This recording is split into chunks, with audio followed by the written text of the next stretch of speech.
سر سورہ الحدید کی آیت نمبر 21 اور 22 تو میں نے کئی دفعہ بیان کی ہے. اللہ تعالیٰ کے علم کے اعتبار سے اللہ تعالیٰ نے تو کس لیول تک بات کی ہے اور وہم نکالا ہے سورۃ الحدید کے اندر. پارہ نمبر 27 کے اینڈ پہ یہ آتی ہے نا سورت. ما اصاب من مصیبت فی الارض، کوئی بھی مصیبت ایسی نہیں جو زمین میں آئے، یعنی زلزلہ یا طوفان یا کوئی وبائی مرض، ولا فی انفسکم، یا تمہاری جان پہ بھی کوئی مصیبت آئے، بلڈ کینسر، ہیپاٹائٹس، یعنی انڈیویجول مصیبت ہو یا اوورال مصیبت، الا فی کتاب من قبل ان نبرأہا، اس سے پہلے کہ ہم تم میں وہ مصیبت بھیجیں ہم نے پہلے لوح محفوظ میں لکھ لیا ہے کہ فلاں ڈیٹ کو فلاں سن میں فلاں علاقے پہ یہ آفت آئے گی. لو جی، ان ذالک علی اللہ یسیر، بے شک اللہ پہ یہ بہت آسان ہے. تمہارے لیے مشکل ہے کہ کیسے ہوگا پہلے ہی. سورۃ الانعام میں تو یہاں تک آیا کہ خشکیوں میں اور تریوں میں کوئی دانہ نہیں پھوٹتا زمین سے مگر اللہ کے علم سے، درخت کا کوئی پتا نہیں گرتا مگر اللہ کے علم سے. اور ساتھ لکھا ہے کہ اللہ نے یہ پہلے لوح محفوظ پہ لکھ لیا یہ ہوگا.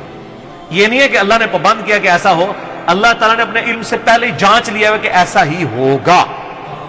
باقی یہ کہ اللہ کو اگر پتا تھا کہ یہی کچھ ہونا ہے تو اللہ نے ہمیں اس مصیبت میں ڈالا کیوں؟ اگرچہ اس آزمائش میں ڈلنے کے بعد ہم اپنی مرضی سے ہی الٹے اور سیدھے کام کر رہے ہیں، یہ تو پھر مان جاتے ہیں، کہتے ہیں ہاں کر رہے تو ہم خود ہی ہیں، لیکن اللہ نے ہمیں کیوں اس مصیبت میں ڈالا نہ پہ. تو اس کا پھر اللہ نے بیان کر دیا کہ یہ سوال نہیں آپ نے کرنا. ولا یسأل عما یفعل، مجھے نہیں کوئی پوچھ سکتا میں نے کیوں ایسا کیا. وہم یسألون، اب تم نے جو کچھ کرنا ہے وہ اللہ نے پوچھنا ہے. یہ تو کوسچن ہی پہن ہے. باقی یہ ہے کہ ہم جو کچھ کر رہے ہیں اپنے کرتوت اپنی، اللہ نے علم سے جان لیا کہ ایسا کرے گا، نہ کہ ہمیں اپنے علم کا پابند کیا. لہٰذا اچھا اللہ نے ہمارے بارے میں جو کچھ ڈیسیژن کیا کہ ہمارے علم میں ہے تو اس کا رونا کیوں بیٹھ کے روئیں؟ اور یہ اللہ نے پہلے لکھتا ہے. کیا لکھا ہے؟ کیا پتا ہے تم کیا لکھا ہے؟ جو چیز آپ کو پتہ ہی نہیں اس کا رونا کیوں رو رہے ہیں؟ آپ بیسٹ پرفارم کریں. آپ کو اگر سمندر میں کوئی دھکا دے تو آپ ہاتھ پاؤں ماریں گے یا آپ کہیں گے میری قسمت میں ڈوبنا لکھا ہوا ہے؟ ابھی ہاتھ پاؤں ماریں، کنارے پہ آئیں گے، پھر بعد میں پوچھیں کس نے دھکا دیا ہے. تو اللہ نے جو ہمیں زمین پہ دھکا دے کے بھیج دیا ہے وہ اللہ سے جنت میں جا کے پوچھیں گے. اچھا اعلیٰ حضرت کے جو خلیفہ ہے نا مفتی امجد علی، انہوں نے بارِ شریعت کے شروع میں لکھا ہے کہ اگر کوئی یہ سوال پوچھے کہ اللہ تعالیٰ نے ہمیں اس مسئلے میں کیوں ڈالا تو وہ کہتے ہیں انشاءاللہ جنت میں جانے دیں پھر جا کے پوچھ لیں گے، ابھی تو جو کچھ وہ کہہ رہا ہے وہ کرو. اور یہ بالکل صحیح ہے. اگر کوئی شخص آپ کو اس دروازے سے آگے کہے کہ سر ادھر آگ لگ چکی ہوئی ہے اور وہ بندہ بھی سچا ہو، اس کا کریکٹر بھی مانا ہوا ہو، آپ اس دروازے سے باہر نکل جائیں یہاں پہ خطرہ ہے، آپ تحقیق کرنے جائیں گے اور وہ ساتھ یہ کہ 30 سیکنڈ میں یہاں پہنچنے والی ہے، تو آپ اس وقت یہ تحقیق کریں گے جا کے کہ آگ پہنچنے والی ہے کہ نہیں، اس وقت تک تو آپ انشاءاللہ مرتبہ شہادت پہ چلے جائیں گے. آپ کہیں گے ابھی تو میں یہاں سے نکلوں بعد میں دیکھوں گا.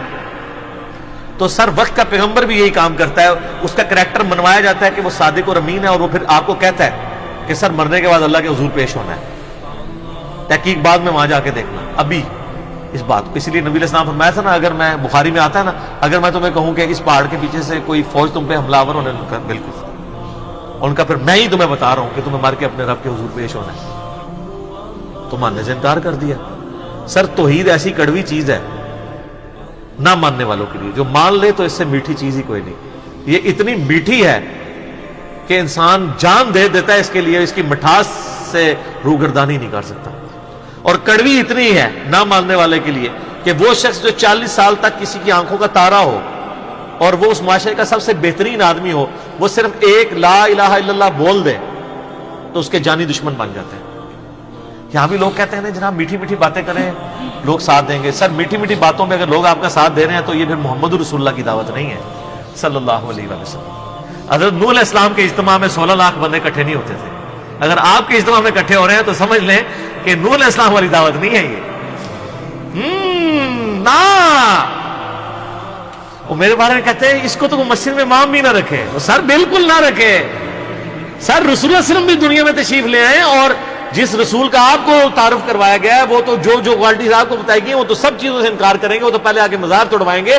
تو آپ نے تو ان کو بھی نہیں، نبی صلی اللہ علیہ وسلم کو اگر اللہ کی غیبی مدد حاصل نہ ہو تو آپ نے ان کے ساتھ بھی وہی کرنا ہے جو حضرت عیسیٰ کے ساتھ کیا تھا یہودیوں نے، اور اللہ نے ان کو جان بچا کے زندہ اوپر اٹھایا.